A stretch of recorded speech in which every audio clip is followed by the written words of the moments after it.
혹은 평화 다 같은 의미를 다르게 표현한 것입니다. 모두가 다 원하는 것이고 모든 인류가 다 갈망하는 것이 바로 화평인 겁니다. 그래서 우리가 흔히 그런 표현들을 자주 하지 않습니까? 좀 물질이 없어도 또 좋은 차를 타고 다니지 않아도 때로는 좋은 집에 그런 환경에 있지 않더라도 좀 집안이 화평했으면 좋겠다.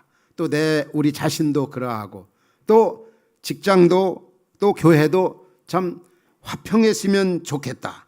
또 나라도 좀 편안했으면 좋겠다. 그만큼 모든 사람들이 평안을, 화평을 갈망하고 요구하고 있는 것입니다.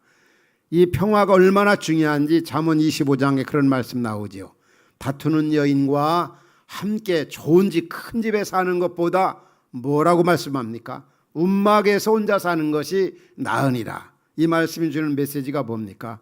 화평하게 살아가는 것이 큰 집보다, 좋은 차 타고 다니는 것보다, 부유한 집에 사는 것보다 훨씬 더 귀하고 아름답다는 겁니다. 따라서 오늘 우리는 이 땅에 살아가면서 화평한 자뿐만이 아니라 화평을 만들어가는 사람이 되어야 되는 것이 마땅합니다. 제가 아주 어린 시절이었어요. 요즘 날씨 같은 때 독감에 걸렸던 것 같아요. 그런데 이 안방에 누워있는 저에게 저보다 바로 위에 있는 형이 막 달려와서 상태야, 너 오구가 너 이긴대 그러는 거예요. 평상시에 어린 시절에는 그 서열이 다 있잖아요. 싸움 잘하고 힘 좋은 사람, 동네에서 또 학교에서 반에서 내가 제일 힘이 세, 내가 1등이야. 그런데 평상시는 제가 어떻습니까? 그 친구보다 더 힘이 세고 하여튼 싸움은 하지 않았지만 제가 서열에서 앞에 있었던 거예요. 그런데 그 친구가 제가 아프다는 걸 알고 그런지 제 형을 통해서 상태 내가 이길 수 있어 그렇게 말했다고 형이 저한테 알려주는 겁니다. 누워있다가 그 소리를 듣고 얼마나 화가 나는지 막 달려가서 싸움을 한 거예요. 누가 이겼을 것 같습니까? 제가 그 친구의 이 코피를 코피기를 나게 해가지고 결국은 제가 승리했습니다. 근데 중요한 것은 바로 위에 형이 참 굉장히 잠깐 동안은 미웠습니다. 왜 싸움 붙이는가 말이야. 우리는 싸움을 붙이는 사람이 되어서는 안 되죠. 이 트러블 메이커. 오늘 본문에 오면은 우리 주님께서 뭐라고 말씀했습니까? 주의 제자들인 하나님 나라 백성들에게 화평케 하는 자는 복이 있나니 그들이 하나님의 아들이라 일컬음을 받는다. 여기 화평케, 이 피스메이커, 그 헬라어로 보면은 그 화평이라고 하는 말이 에이레노 포이오스라는 말이에요. 바로 화평을 만드는 사람, 그 사람이 행복한 사람이다. 이 직역을 하면 이렇습니다. 화평을 만드는 사람이 복이 있다. 왜냐하면 그들이 하나님의 아들이라 불려지기 때문이다. 오늘 그리스도 예수 안에서 하나님의 자녀가 된 우리들은 다만 그냥 화평한 사람뿐만 아니라 화평케 하는 사람, 피스메이커, 가정에서든지 직장에서든지 화평을 만들어가는 사람으로 이 땅에 살아야 할 것을 성경은 우리에게 교훈해 주고 있습니다. 우리 예수 그리스도는 이 땅에 화평의 왕으로 오셨습니다.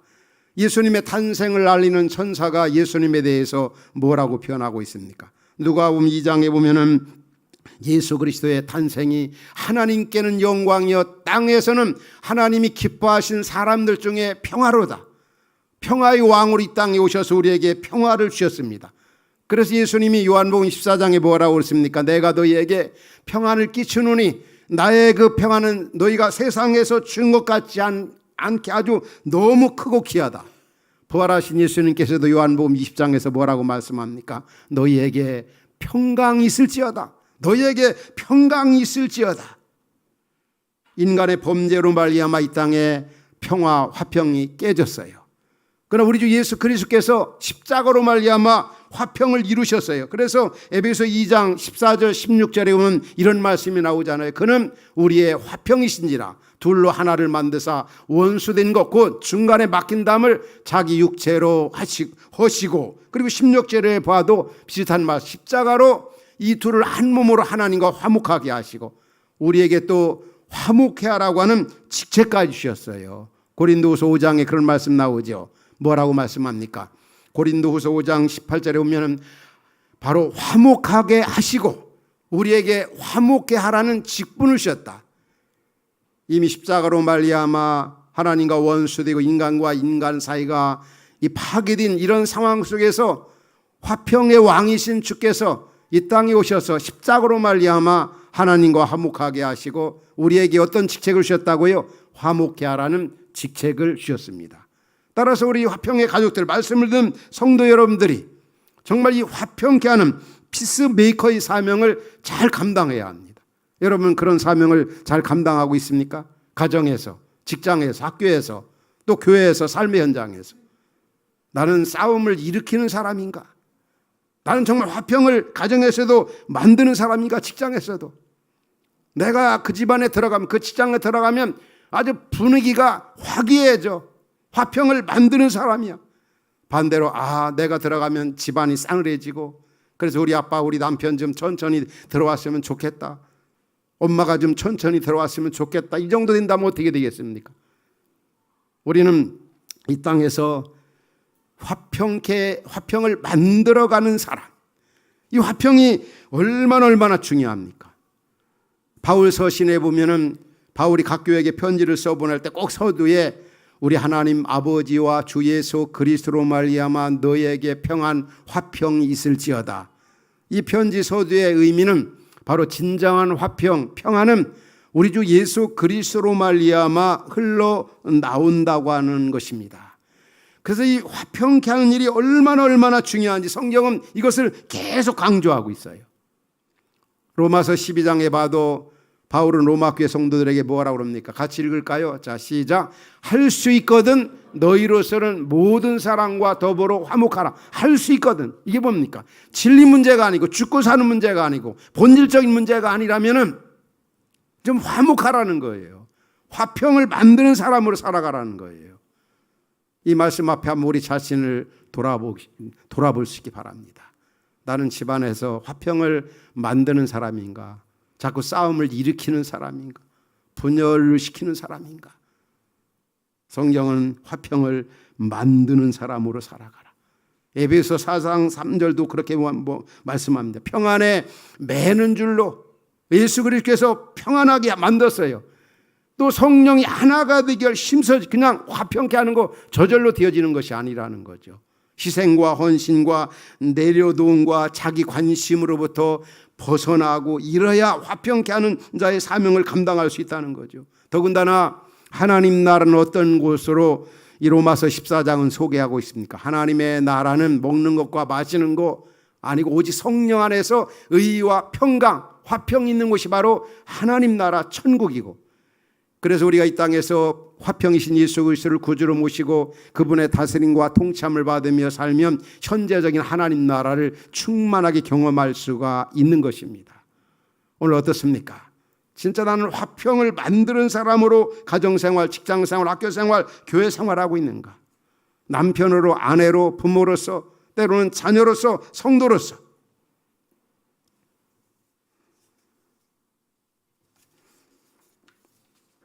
우리 6.25 이후에 한국교회 성도들이 북한을 위해서 기도할 때 어떤 기도를 많이 합니까? 남북 간에 화해가 조성이 되고 화목할 수 있게 해달라고, 빨리 남북이 통일되게 해달라고 70년 이상 얼마나 많이 한국교회 성도들이 기도하고 있습니까? 때로는 금식 기도하면서 하나가 되게 하시고 화평하게 해달라고, 평화롭게 해달라고. 그런데 우리 현실을 보면 기도 따로 행동 따로 하는 것 같아요. 이 화평하게 되는 일이 저절로 되어지는 것이 아니잖아요. 우리 예수께서도 이 화평을 이루시기 위해서 십자가의 희생을 당하셨어요. 포기하셨어요. 낮아지셨어요. 그러나 이름만 내세우고 평화, 화평 이런 것들을 정치적으로 이용하고 어떤 슬로건으로 끝나는 경우가 얼마나 많이 있습니까? 이름만 내세우지 참 노력이나 희생이나 헌신이나 대가 지불을 하지 않으려고 그래요. 이거는 우리 개인에게도 마찬가지입니다. 말로만 평화, 화평 만드는 사람, 이러지 말고 진짜 내려놓음과 포기와 희생과 대가 지불이 있어야 화평케 하는 자로서 사명을 감당할 수가 있는 겁니다. 바로 이 화평케 하는 자의 모델은 우리 구주 예수 그리스도입니다. 화평의 그 모델, 바로 십자가 산상에서 나타났어요. 예수님을 닮았던 스데반, 돌로 맞아 죽어가면서도 하나님 우편에 계신 예수님을 보면서 천사의 얼굴을 할 수가 있었던 게 뭡니까? 화평의 모습을 지닐 수가 있었던 게 뭡니까? 바로 자기 희생, 자기 내려놓음, 하늘의 영광을 보았기 때문에 그런 모습을 가질 수가, 나타낼 수가 있었던 거지요. 우리 성경에 보면은 정말 화평케 하는 일을 잘한 구약의 대표적인 한 사람을 찾는다면 아브라함을 들 수가 있어요. 우리가 안 대로 아브라함이 정든 고향을 떠나서 하나님이 허락하신 그 가나안 땅에 와서 살았잖아요. 그런데 가나안 땅 들어오기 전에 이방 땅에 살았습니다. 그런데 하나님이 복을 주셔서 어렵고 힘들 때는 그들 사이가 참 좋았어요. 그런데 재산이 많아지니까 그 조카 롯과 그 자녀들, 그리고 아브라함에 관련된 그런 자녀들과 그 목자들과 싸움이 일어난 겁니다. 그때 아브라함이 조카 롯에게 제의를 하죠. 어떤 제의를 합니까? 야, 우리가 이방 땅에 와서 화평하지 못하면 이게 어떻게 돼? 사람들이 욕먹는다. 물질 때문에 땅마진 차지하려고 이렇게 다투면 이게 문제가 된다. 뭐라고 그럽니까? 창세기 23장 8절 9절에 오면은 조카 롯에게 그렇게 말합니다. 우리 서로 다투지 말자, 싸우지 말자. 내가 우하면 나는 좌하고 내가 좌하면 나는 우하겠다. 이게 바로 화평입니다. 물질 앞에 내려놓은 포기, 물질보다 더 중요한 게 바로 화평을 만드는 것이고 화목이고 화평이라는 사실을 잊지 말아야 합니다. 욕심내고 차지할 거 다 차지하고 누릴 거 다 누려가면서 화평케 하옵소서, 그게 쉽지가 않아요.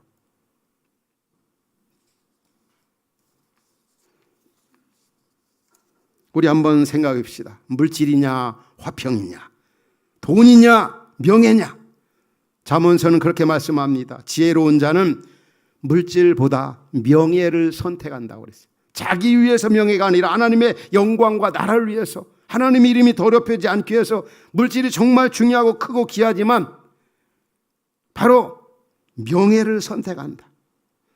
우리가 아는 대로 이 화평은 성령의 열매 9가지 가운데 세 번째 속하는 열매가 바로 이 화평입니다. 성령의 열매는 사랑과 실학과 그 다음에 뭐죠? 화평이지 않습니까? 우리 이런 아름다운 열매를 맺어서 주님의 마음을 좀 시원하게 되는 그런 성도가 되어져야 합니다. 우리 초대교회 성도들이 그랬어요.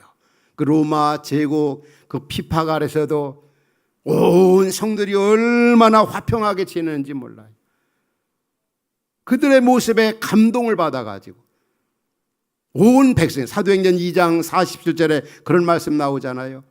한번 같이 또 읽도록 합시다. 시작. 하나님을 찬미하며 온 백성에게 칭송을 받으니 주께서 구원받는 사람을 날마다 더하게 하시니라. 그들이 화평하고 서로 사랑, 원수까지도 사랑할 때 그 그리스도인들에 대해서 호기심을 갖는, 교회에 대해서 사람들이 어떻게 저렇게까지 할 수 있을까? 핍박하고 압력을 가하고 못 견디게 하는데도 계속 그들의 모습 가운데는 화평의 모습, 사랑의 모습을 보면서 믿지 않은 사람들이 감동을 받았다고 하는 거예요. 우리 그러면 어떻게 화평할 수 있을까? 여러분, 화평케 하는 자로 살고 싶습니까? 그러려면 첫 번째는 소극적 측면을 살펴보면 무엇보다도 욕심을 버려야 돼. 욕심을 가지고 시기 질투하고 이기주의적이고 이러면서 화평케 하는 자로 산다, 안 되죠. 성질 잘 내는 사람들, 큰 소리 치는 사람들, 공격적인 사람들, 다투기를 좋아하는 사람들, 욕심 많은 사람들, 집안에서 또 직장 등에서 화평케 하는 자로 살아갈 수가 없어요. 진짜 우리는 좀 화평을 만드는 사람으로 살아가야 되지 않겠어요? 그러려면 욕심을 버리라는 거죠. 욕심. 우리 그리스도인들은 이 세상 욕심을 버릴 만한 근거를 얼마든지 가지고 있어요. 왜 그렇습니까? 저나 여러분들은 예수님 만나서 사는 이유와 목적이 확실하게 설정되었잖아요. 그 나라, 그 영광, 그 복음을 위해서. 그리고 우리는 더 나은 본향을 사모하며 살잖아요. 돌아갈 내 고향 하늘나라. 우리는 보화 같은 예수님을 발견했어요. 이 산 것보다. 우리 고린도후서 4장 18절에 이런 말씀 나오잖아요. 우리의 관심이 어디에 있습니까? 우리의 주목하는 것은 보이는 것이 아니요 보이지 않는 것이니. 보이는 것은 뭐라고요? 잠깐이에요. 그러나 보이지 않는 것은 영원함이라. 우리는 보이지 않는 영원한 세계를 이 땅에 와 예수 만남으로 맛을 보았어요. 예수님 만나고 나는 이 보화 같은 예수님, 예전에 크게 보이던 게 크게 보이질 않아요. 그래 노래 가운데 그 가사가 있잖아요. 주에서보다 귀한 것 없네. 이 세상 부귀와 바꿀 수 없네. 이전에 즐기던 세상 일도 주 섬기는 내 맘 변치 못해, 뺏지 못해. 주에서보다 귀한 것 없네. 너무 큰 거, 너무 귀한 거, 너무 영원한 것을 발견했기 때문에 세상 보이는 거, 일시적이고 순간적인 거 거기에 연연하지 않아요. 그런 걸 초연할 수가 있는 거예요. 그래서 우리는 욕심을 버릴 수가 있어요. 그래야 할 때 화평케 하는 자로 살아갈 수가 있어요. 또 한 가지는 바로 소극적인 측면에서 이 순화된 언어 생활 있죠. 언어 생활. 이 말 있죠. 왜냐하면 화평을 깨트리는 가장 큰 주범이 말이잖아요. 남편의 말 한마디, 아내의 말 한마디, 자녀들의 말 한마디, 직장 동료들의 말 한마디가 얼마나 그 직장, 그 집안, 그 학교, 교회 분위기를, 그 가정계 분위기를 망가뜨리는 경우가 얼마나 많이 있습니까? 말만 화평케 하는 자가 되게 하옵소서, 화평을 만드는 사람으로 피스메이커로 살게 하옵소서 하지 않고 우리가 그렇게 살기 위해서는 이 언어 생활을 한번 점검해 봐야 합니다. 아내가 제일 싫어하는 말, 남편이 제일 싫어하는 말, 남편이 제일 싫어하는 말, 직장 동료가. 그런데 어느 때는 아주 남편이나 아내나 직장 동료나 자식들이 가장 싫어하는 말만 골라 사는 분들이 있어요. 그러면서 화평케 하는 자 살기 안 되는 거죠. 내가 하는 말이 친절한 말인가, 부드러운 말인가, 온유한 말인가, 상대방에게 격려가 되는 말인가, 위로가 되는 말인가, 정확한 말인가. 이 말에 실수가 없어야 화평을 만들 수가 있어요. 긍정적인 측면에서는 또 두세 가지가 됩니다. 무엇보다도 마음이 청결해야 된다는 거. 왜냐하면 죄된 마음을 가지고 있으면 이 마음에서 모든 게 나오잖아요. 죄된 마음을 가지고 있으면 거기서 뭐가 무슨 평화가 나와요. 어떻게 화평할 수가 있습니까? 만약에 죄된 마음을 가지고 있는 사람이 욕심 많고 시기 질투가 많은 사람이 이 어떤 그 화평을 만들려고 해봐요. 그러면 뭐라 그럽니까? 상대방이 너나 잘이라 그러는 거예요. 너나 잘이라. 우리가 마음의 그 청결함. 여러분 오늘 본문 가운데 이제 5장 9절이 화평케 하는 자가 복이 있다. 그리고 바로 5장 8절에 오면 이런 말씀이 나와요. 마음이 청결한 자가 복이 있다. 하나님을 본다. 왜 마음이 청결한 자를 말씀하고 나서 그 다음에 화평케 하는 자가 복이 있다고 말씀하시는 거예요. 마음의 청결함이 없이는 화평을 만드는 사람이 될 수가 없다는 거예요. 여러분들이 이 복음서 산상순이 뒤죽박죽된 게 아니에요. 아주 굉장히 논리적이고 합리적이고 체계적으로 된 거예요. 따라서 진짜 우리가 화평케 하는 자로 살려면 먼저 마음의 청결함이 있어야 된다는 거죠. 이 죄된 마음을 가지고 어떻게 화평을 이룰 수가 있겠어요? 그래서 마음의 이 청결함을 유지하는 거 굉장히 중요한 거죠. 그리고 또 한 가지는 어떤 진리, 본질적인 그런 문제가 아닌 상황에서는 항상 중립적이어야 된다는 거. 중립적이어야 된다는 거. 죽고 사는 문제가 아니고 본질적이고 정말 어떤 진리적인 문제가 아니면 그냥 다 수용하고 다 이해하고 그럴 수도 있고 그럴 수도 있겠구나, 그럴 만하구나. 혹간에 어떤 분들은 화평케 하는 사람은 보면 너무 뭐라 할까 정의라든지 혹은 공의 실현이라 이런 것이 약하고 너무 우유부단하다 이렇게 평하는 사람이 있을지 그건 절대적인 잘못입니다. 결코 화평케 하는 사람이 우유부단한 사람이 아니에요. 정의, 공의가 부족한 사람이 아니에요. 진리적인 면에 본질적인 면에서는 강하지만 그러나 이럴 수도 있고 저럴 수 있는 그런 부분에 대해서는 항상 중립적이에요. 오늘 우리가 살고 있는 현실이 가장 비극이 뭡니까? 이념이 쓰나미, 어떤 양극화, 어떤 흑백, 진영 논리 이런 게 얼마나 심각합니까? 그냥 나와 같지 않은 거에 딱 전제해놓고 나쁘다 해놓고 나쁜 상태에서 모든 것을 풀어나가려고 합니다. 그럼 계속 나빠지는 거죠. 이거 아주 잘못된 거죠. 이 마음이 얼마나 중요한지 몰라요. 마음에 좋은 것들을 담아두고 있을 때 어떻습니까? 정말 다른 사람을 화해시킬 수 있고 또 어떤 중립적인 입장에서 이 화평을 만들어갈 수가 있다고 하는 거지요. 또 한 가지가 있다고 한다면 주님을 바라보는 거죠. 주님이 정말 화평의 모델이십니다. 그 십자가 산상에서 주님의 그 화평의 모습이 나타납니다. 아버지여 저들의 죄를 용서하여 주옵소서. 그러시면서 십자가 아래 있던 사람들을 제자들까지도 다 예수를 배신하고 돌아갔잖아요. 그런데 끝까지 끝까지 화목한 모습. 그걸 지켜보던 백부장과 그 주변 사람들이 마태복음 27장이면 뭐라고 고백합니까? 백부장과 함께 예수를 지키던 자들이 그 지진과 그 일어난 일을 보고 심히 두려워하면서 저분은 누구라고요? 진실로 하나님의 아들이었도다. 저나 여러분들이 이 어려운 시대, 분열과 다툼과 전쟁이 끊이지 않는 이 살벌한 세상 속에 화평을 만들어가는 사람으로 살아갈 때 진실로 하나님의 자녀다. 진짜 그리스도인이라 인정해 준다는 거예요. 정말 저나 여러분 이 땅에 살아가면 어떻게 살아야 되겠습니까? 그리스도 예수로 말미암아 화평함을 받은 우리들, 이 화평케 하라는 이 사명을 주님부터 부여받았는데 어떻게 지켜나갈 수가 있겠습니까?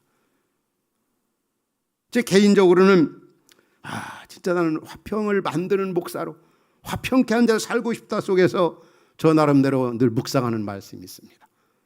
성령의 9가지 열매를 자주 묵상합니다. 사랑과 희락과 화평과 오래 참음과 자비와 양성과 충성과 온유. 100% 갖춘 분이 예수님이잖아요.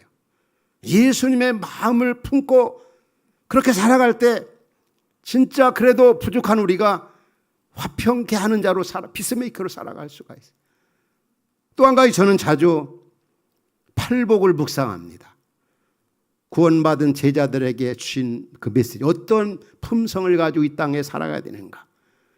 8가지 팔복이 뭡니까? 마음이 가난한 자, 애통하는 자, 온유한 자, 의에 줄이고 목마른 자, 남을 긍휼히 여기는 자, 마음이 청결한 자, 화평케 하는 자, 의를 위하여 고난당하는 자.